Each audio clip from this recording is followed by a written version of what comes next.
Graças a Deus. Meus irmãos, minhas irmãs, recebam a paz do Senhor. Aleluia. É um privilégio, uma vez mais, estar diante dos irmãos para vos falar a palavra de Deus. E hoje em uma tarefa muito importante, que é fazer uma exposição sobre este evento tão cristão. Se tem um evento que é cristão, é esse aqui. Os judeus, eles não são muito fãs desse evento, não. Eles vendem muito bem nesse evento, mas não é um evento que eles consideram tão espiritual quanto nós, os cristãos. E o Senhor Deus me dá essa oportunidade. Vamos abrir a palavra de Deus. Eu quero ler dois textos que já foram lidos de maneira muito sensível pelo nosso pastor.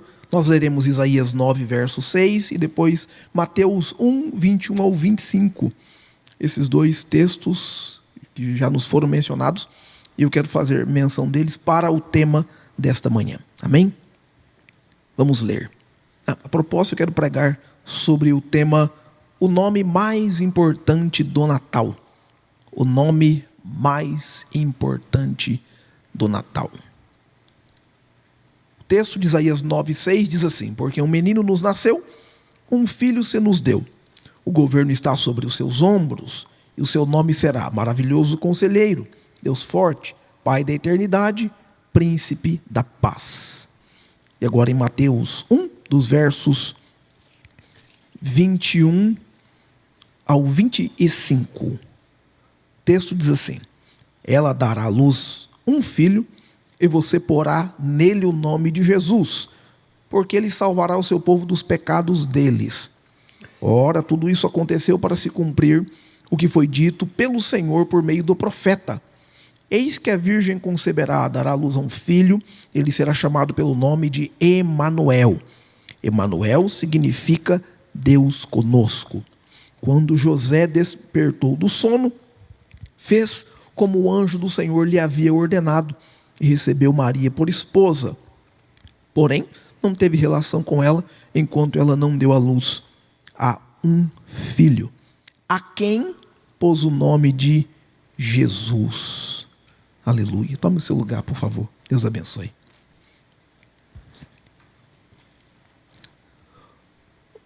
O nome mais importante do Natal. Nossa cultura e nossa tradição elevou dois nomes muito claros no Natal, que de alguma maneira acabam por colocar o nome de Jesus em segundo plano. O primeiro nome que a nossa cultura, e as culturas do mundo, ao abraçar esse aspecto teatral do Natal, o primeiro nome que foi abraçado foi o nome do Papai Noel. O nome do Papai Noel é muito famoso. Em todo lugar do mundo tem Papai Noel. Tem Papai Noel no norte, no sul, tem Papai Noel branquinho, tem Papai Noel pretinho, tem Papai Noel de todo jeito. O nome do Papai Noel é muitíssimo famoso.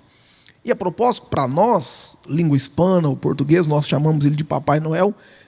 A língua inglesa, a língua alemã, a língua, os japoneses, línguas asiáticas, as línguas europeias mais superiores, parte norte da Europa, nós temos lá o russo. Em todo canto, o Papai Noel tem um nome que é muito difundido, muito consagrado, muito conhecido. E outro nome que pode, de alguma maneira, por conta da cultura, ter ocupado essa posição de tamanha importância no Natal, é o meu nome, é o seu nome. Porque ao invés da gente focar em presentear Jesus, eu quero que alguém me dê um presente. Se ninguém me der nada, mas, não, o Natal é o que tem que ganhar alguma coisa. Não estou dizendo que é proibido você ganhar um presente ou dar um presente, não é isso. Não é esse o cerne da questão. O caso é que meu nome não é o mais importante no Natal. O nome do Papai Noel também não é. E outros nomes que a nossa cultura tem colocado, por exemplo, os eventos, os nomes de grandes eventos, todos estes nomes não são importantes, visto que o nome é um título pelo qual uma pessoa ou uma coisa é designada, e isso na cultura bíblica tem valor significativo. Um nome, olhando para a Escritura, não é só uma forma de chamar alguém, mas isso está representado na significância daquilo ou daquela pessoa. Nos tempos do Antigo Testamento, normalmente o nome estava relacionado diretamente com reputação e com a honra ou a glória desta coisa, ou dessa pessoa que recebia tal nome.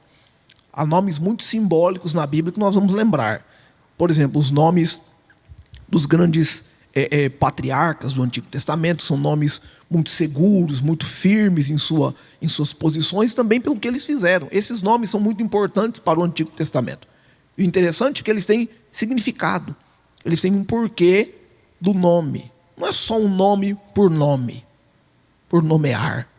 Agora, a importância de olhar para o Natal e ver o nome de Jesus magnificado no Natal é porque não existe outro nome mais importante na história, e o Natal calha por ser a data de aniversário dessa pessoa. Não é a data significante de nascimento original, mas é uma data comemorativa, é uma data que se escolheu para comemorar o nome de Jesus.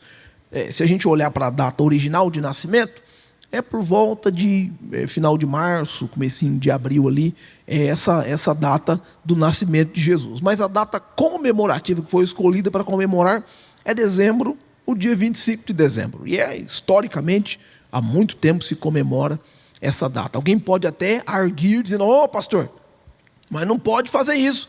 Bom, antigamente, muitos meninos nasciam, levava anos para ser registrado, aí o pai esquecia a data de nascimento do menino, aí ia lá, que dia que nasceu? Põe aí 28 de fevereiro, o menino nasceu de... Então, isso acontecia por conta da falta de comunicação, a falta de informatização para que se catalogasse o nascimento de alguém na hora exata. Hoje em dia não é assim, nasceu na hora, registra, na hora se coloca o nome da criança, na hora se faz tudo, todos os procedimentos são muito imediatos. Isso não é um problema, isso não quer dizer que a pessoa é anulada da história.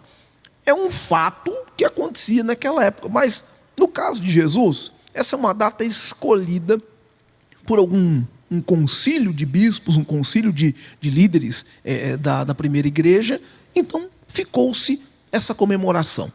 Agora, no Natal, a importância do Natal não é nem a data. A importância do Natal não é o nome do Papai Noel que seja a figura do momento. A importância do Natal não é nem o meu nome ou o seu nome para a gente ganhar alguma coisa, dizer para alguém me dê alguma coisa, senão, olha, vai ficar difícil. Não, gente. O nome mais importante do Natal é o nome de Jesus. Jesus é a figura mais importante desse evento. Jesus é a figura mais importante desta data. Essa data indica o seu surgimento, o seu nascimento, e nós celebramos isso. E nessa mensagem, ao falar desse nome que nós conhecemos, eu quero que você preste atenção que este nome que é mencionado é um nome dedicado. Mateus 1, verso 21, diz assim, ela dará à luz a um filho, você porá o nome nele Jesus, porque ele salvará o seu povo. O anjo, nesse texto, está falando com José em sonho, dizendo, José, você vai fazer assim. José pensando em deixar Maria. O anjo, José, não corra não. Não corra não, rapaz. Você vai dar um nome para essa criança. Você vai ser o pai terreno dessa criança. Você vai dar um nome para ele de Jesus. Por quê? Ele dá o porquê. Porque ele será o salvador das pessoas. Ele salvará o seu povo dos pecados deles. O nome de Jesus é significativo. Visto que lá em Lucas 1, verso 31, o mesmo anjo que falou com José em sonho, foi o que falou com Maria antes que ela ficasse grávida. Lucas 1, verso 31, o anjo disse para ela, você ficará grávida, dará à luz a um filho, a quem chamará pelo nome Jesus. Jesus é o derivado da palavra Yeshua ou Yoshua, que também pode ser traduzido como Josué ou como Jesus. Essa palavra indica Jeová é salvação. E Jesus é literalmente o nosso Salvador. Não tem um nome mais importante nessa data do que o nome de Jesus. Oh, aleluia! E eu quero esgotar esse assunto junto com você, porque o nome de Jesus é o nome mais importante do Natal. Nós precisamos guardar isso no coração e, na oportunidade certa, compartilhar isso com alguém. Dizer para alguém: olha, o nome de Jesus é mais importante no Natal. Vamos lá. Em primeiro lugar, o seu nome revela sua personalidade. O seu nome revela sua personalidade. O nome de Jesus revela sua personalidade. Porque o anjo disse para José que este nome é o nome que o profeta profetizou. Que profeta é esse? Isaías. Isaías 7, verso 14. Isaías estava profetizando, dizendo que a virgem conceberia e teria um filho, e o nome deste filho seria Emanuel, que quer dizer Deus conosco, ou Deus está aqui. Emanuel quer dizer Deus conosco, e essa é uma das nomenclaturas de Jesus, porque Deus conosco quer dizer que Deus não está lá em cima nos céus, ou nas mansões celestiais, ou na sua presença eterna na eternidade.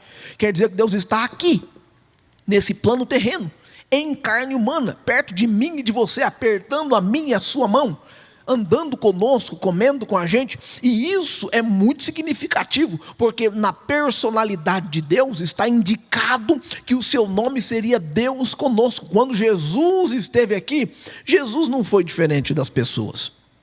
Jesus não deixou ninguém abandonado. Jesus não chegou com uma pompa de quem estaria por cima da carne seca. Jesus não se separou dos pobres, dos coitados, dos miseráveis, dos perdidos, dos sujos, daqueles que não tinham perspectiva. Jesus foi Deus conosco. Deus está aqui. Jesus estava abraçando quem ninguém queria abraçar. Jesus apertou a mão de quem ninguém queria apertar. Jesus se aproximou de quem as pessoas não gostariam de se aproximar. Ele é Deus conosco.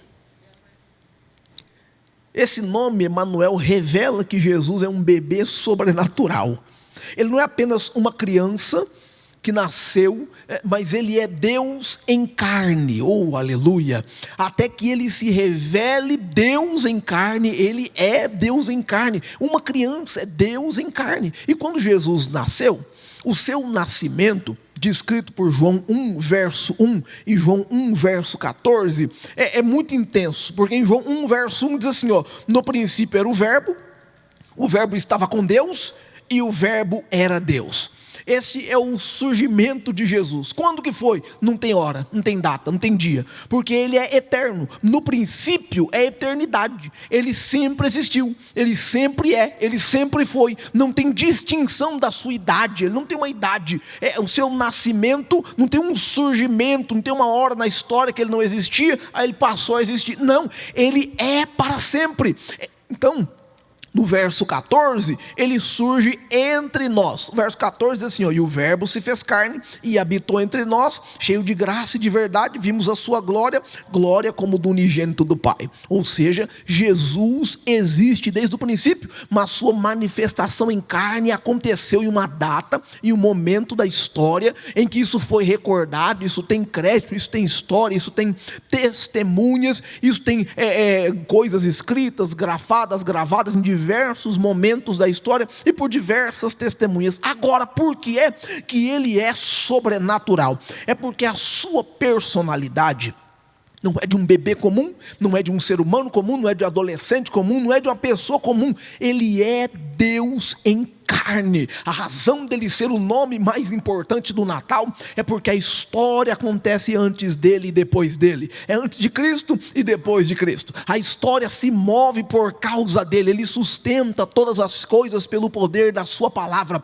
Seu testemunho é ilibado, sua imagem é sem mancha, suas palavras são sem contestação. Ele é a pessoa, ele é o nome mais importante do Natal. Ele está descrito em Filipenses 2, versos 5 a 8, Paulo dizendo, tenham em vocês o mesmo pensar de Cristo, que mesmo existindo em forma de Deus, Não considerou o ser igual a Deus algo que deveria ser retido a qualquer custo. Pelo contrário, ele se esvaziou, assumindo a forma de servo, tornando-se semelhante aos seres humanos e, reconhecido em figura humana, ele se humilhou, tornando-se obediente até a morte e morte de cruz. Deus nos céus, sustentando todas as coisas na pessoa do Pai, do Filho e do Santo Espírito, decidiu encarnar em forma humana, e ele o fez milagrosamente em Jesus Cristo.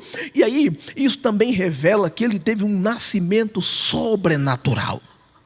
Tem um pessoal aí que gosta de publicar fake news, e muita gente diz por aí, e eu até acompanhei isso há uns meses atrás, sobre a discussão do nascimento virginal de Jesus. Se Jesus nasceu de uma mulher virgem, há um argumento de que Maria tenha sido estuprada por alguém, por um soldado, e alguns blasfemos ousam dizer que, se é um milagre, o próprio Deus cometeu um ato de estupro contra Maria, porque ela teve um filho sem ter relações sexuais, ela foi de uma maneira agredida por Deus. Bom, para a definição da palavra, há que haver uma explicação. Se alguém disser que Maria foi violentada, foi estuprada de alguma maneira pela divindade, para que ela ficasse grávida, isso precisa ser refutado em nome de Jesus, porque o estupro acontece quando a vítima não dá consentimento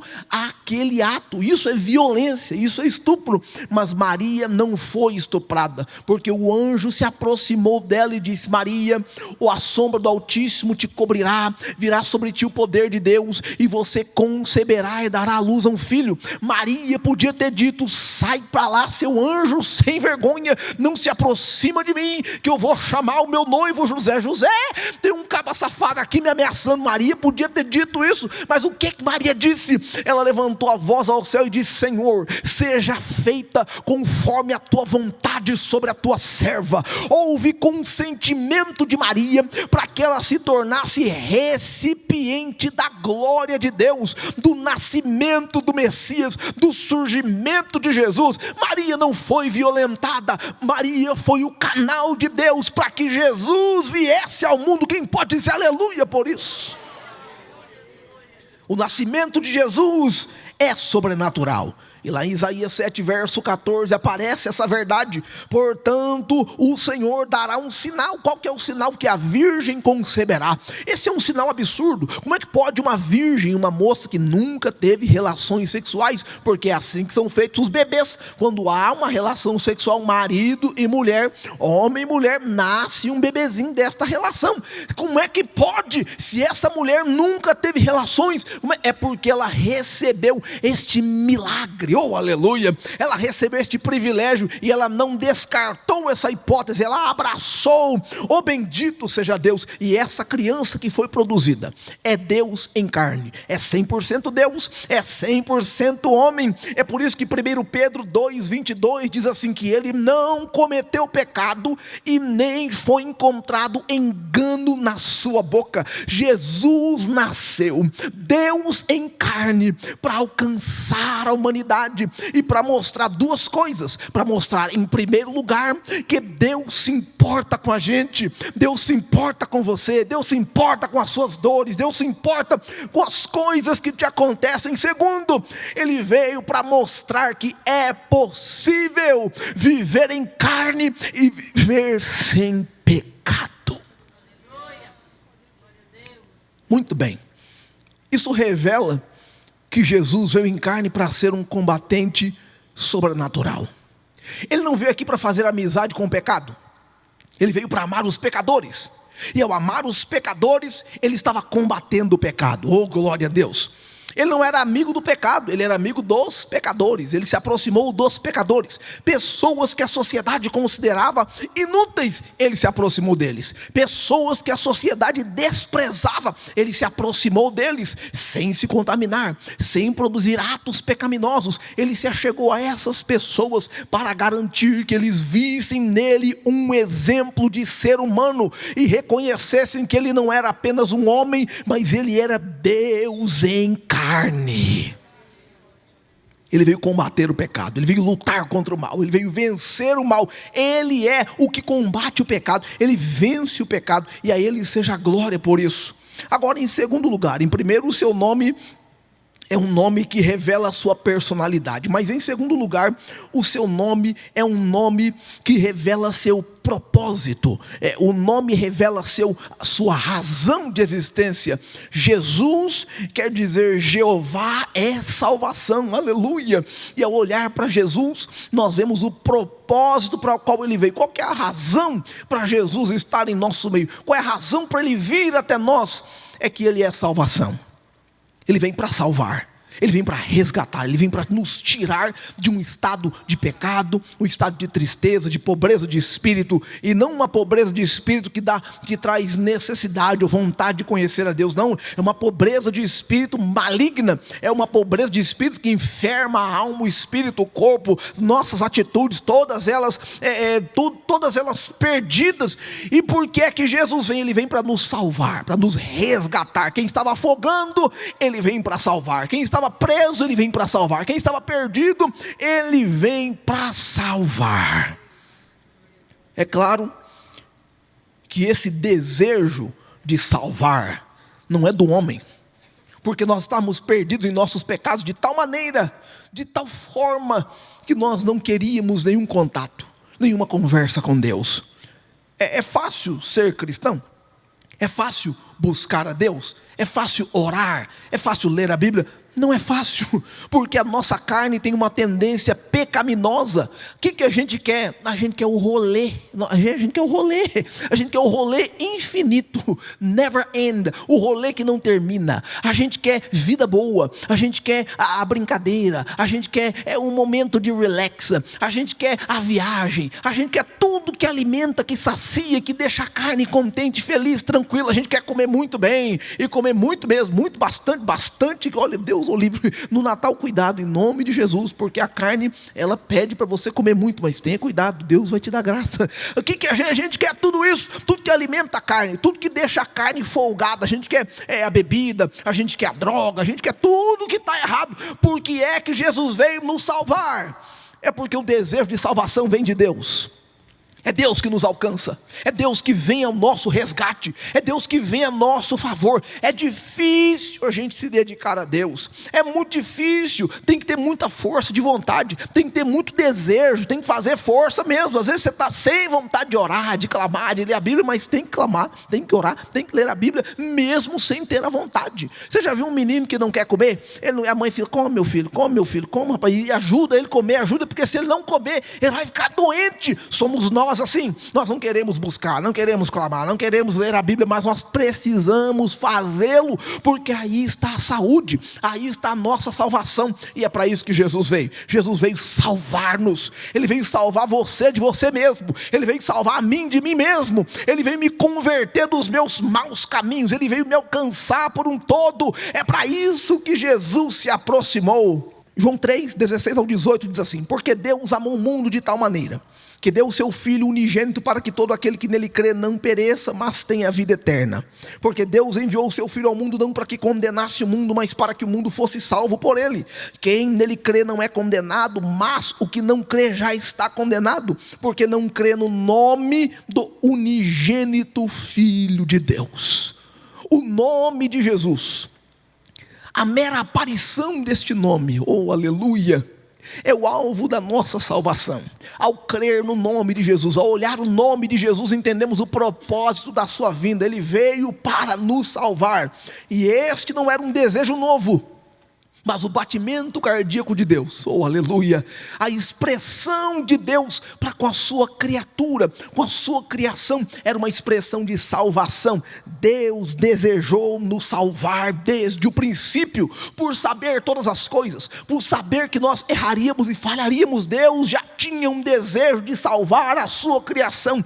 Ele precisava te salvar, precisava me salvar? Não, ele continua Deus, ele continua soberano para sempre, mas ele decidiu se aproximar de nós, e por isso Jesus apareceu. Ele veio para ser a expressão da salvação de Deus sobre mim e sobre você.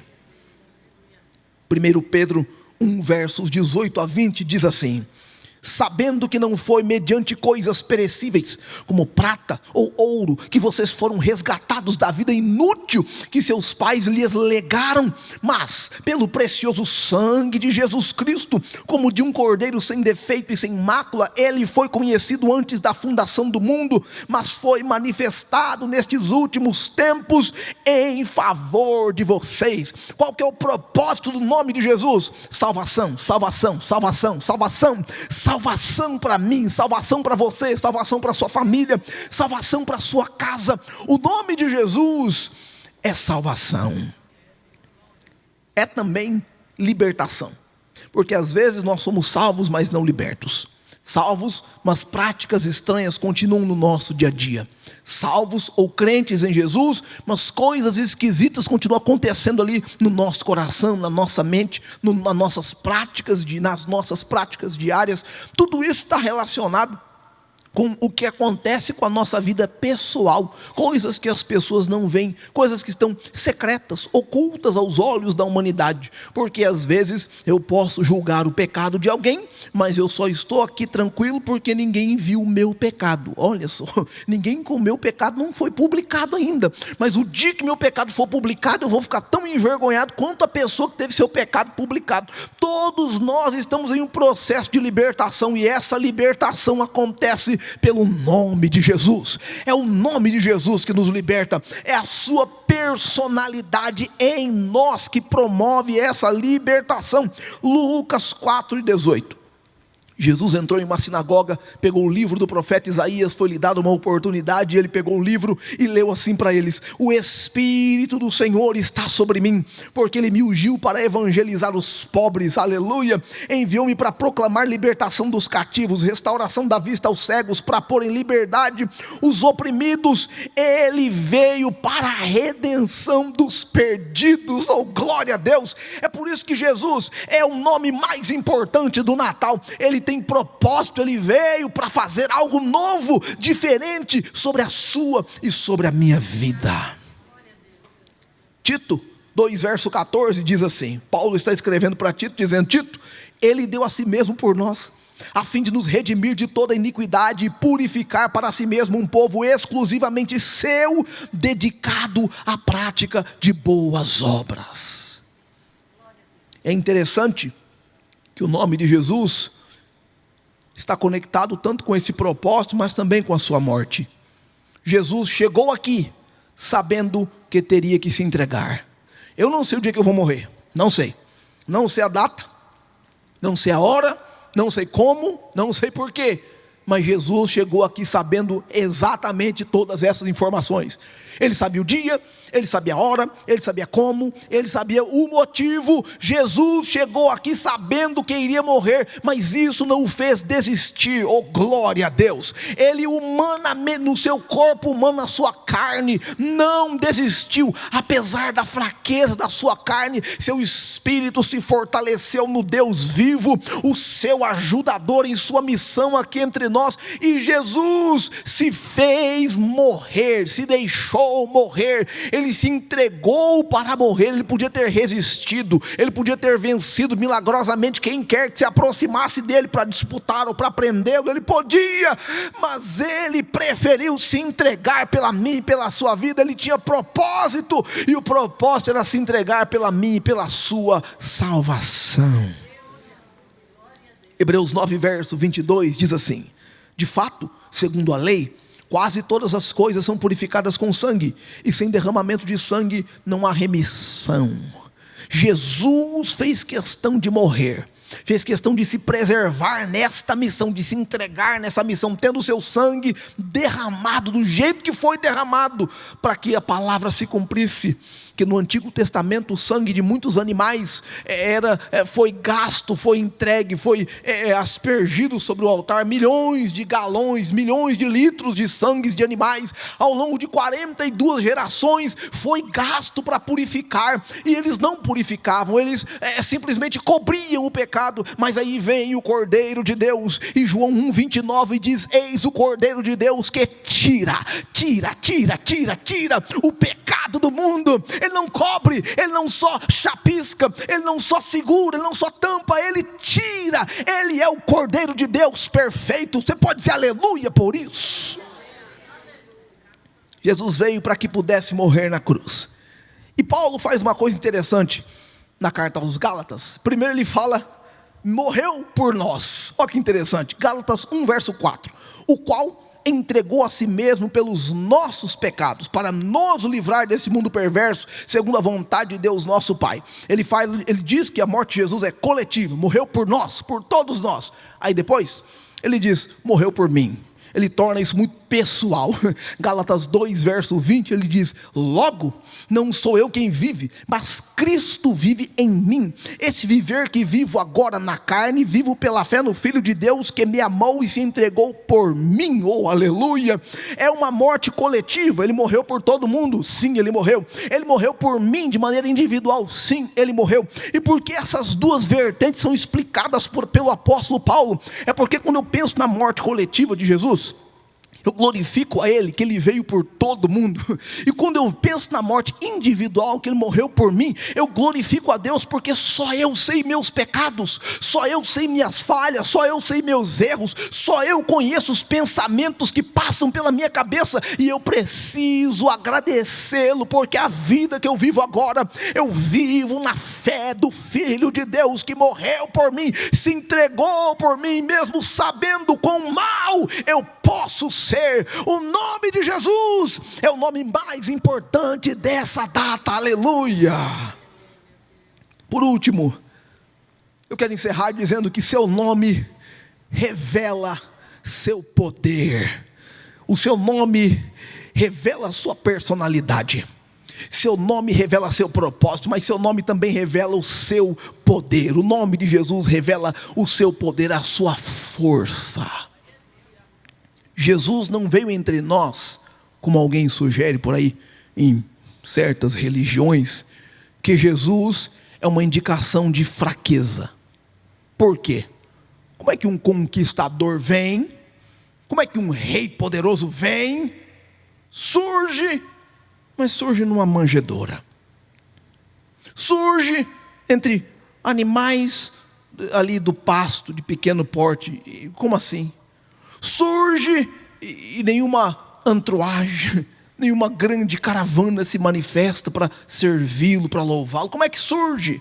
Como é que esse grande rei, esse majestoso surge e morre em uma cruz?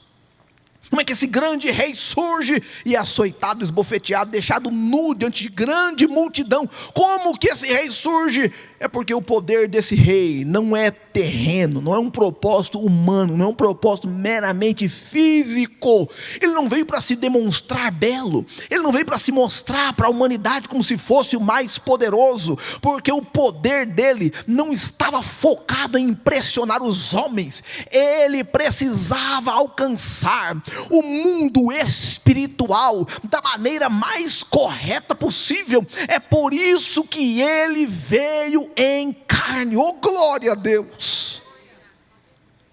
Seu nome revela seu poder, porque ele é sobrenatural. Perceba que Isaías disse lá em Isaías 9 verso 6, seu nome será maravilhoso conselheiro.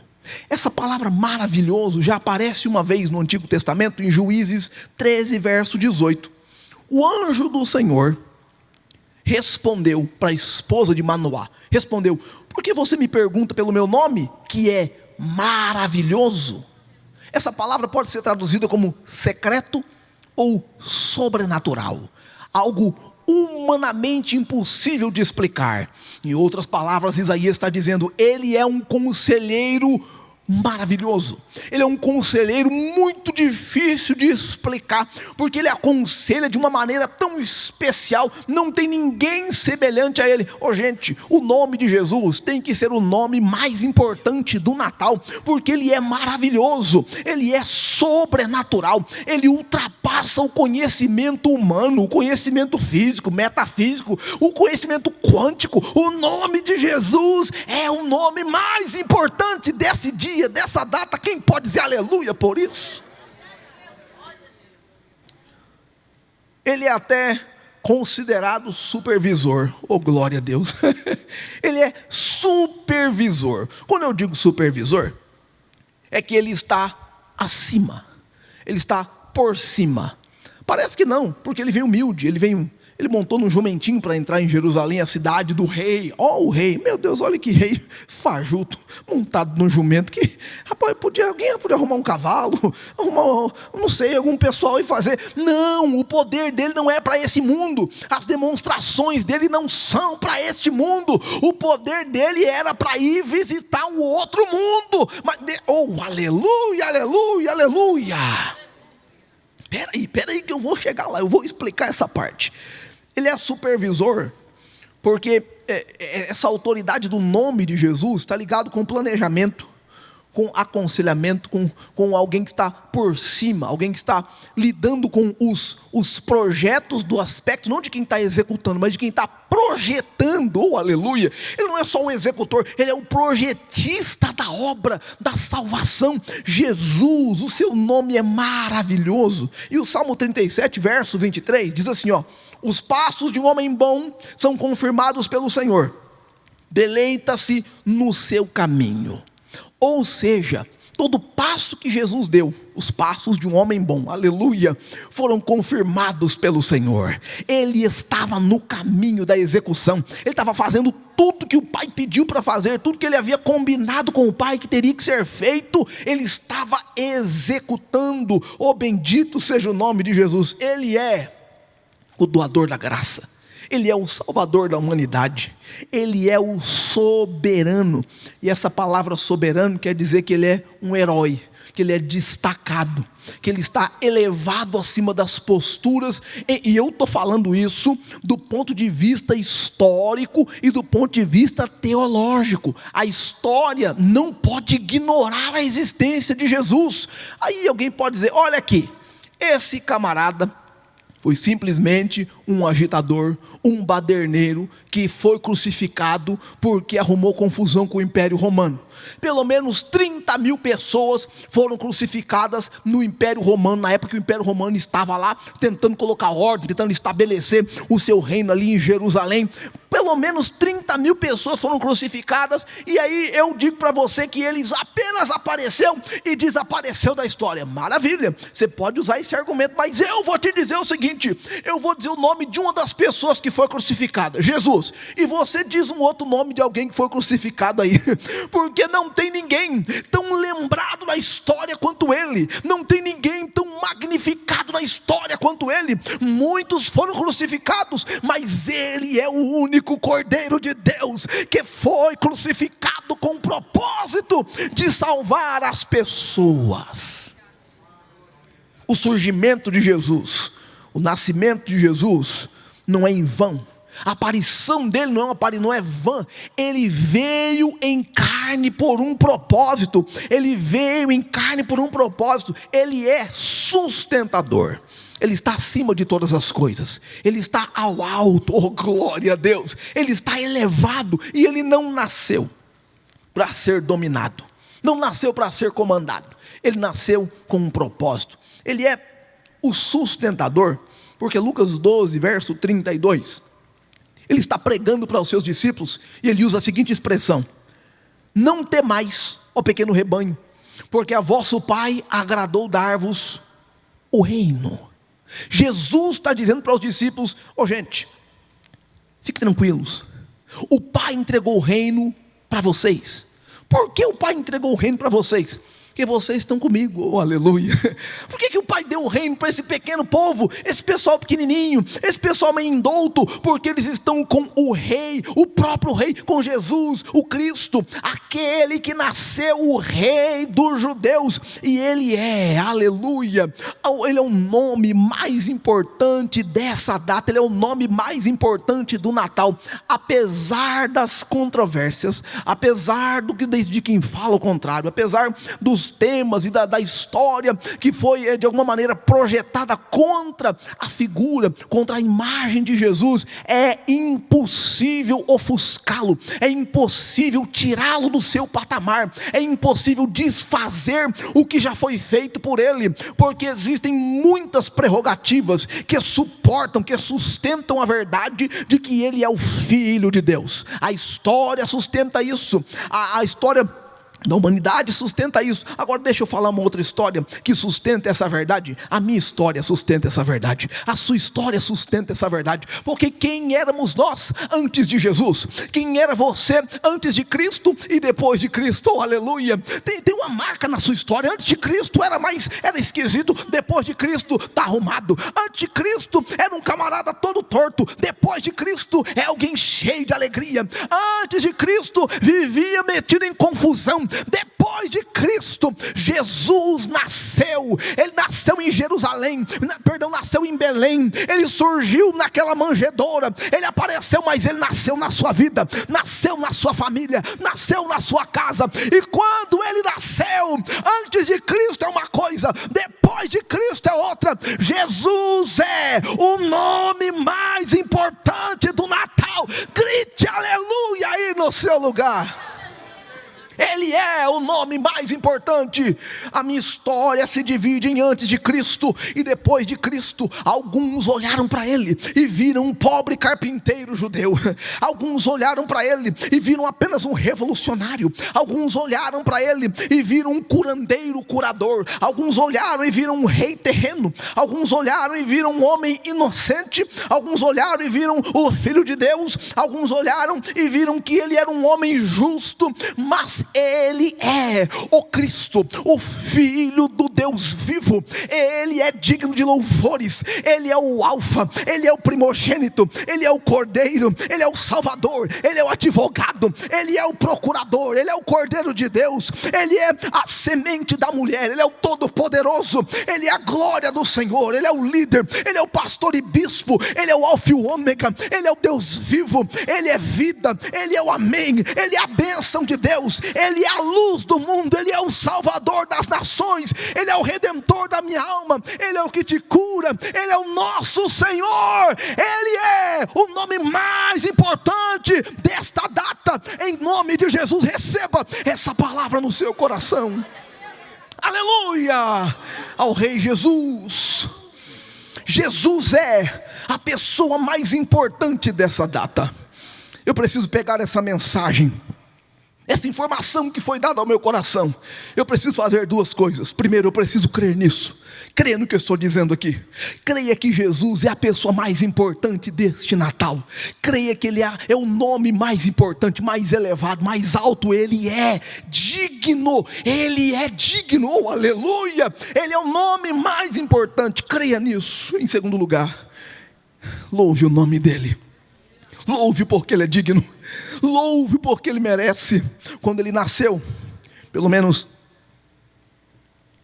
3 seções da criação surgiram para adorá-lo.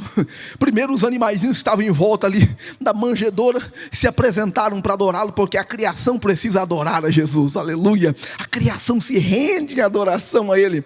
Depois, as pessoas que estavam à sua volta, apareceram uns magos, uns sábios que vieram do Oriente e vieram adorá-lo, trazer presentes. Os seres humanos vieram para adorá-lo, mas em seu nascimento, de acordo com a narração de Lucas, os céus se encheram de anjos, e os pastores viram os anjos fluindo e cantando nos altos céus. Os anjos cantavam dizendo, Hosana, bendito. Os anjos declaravam a majestade de Jesus.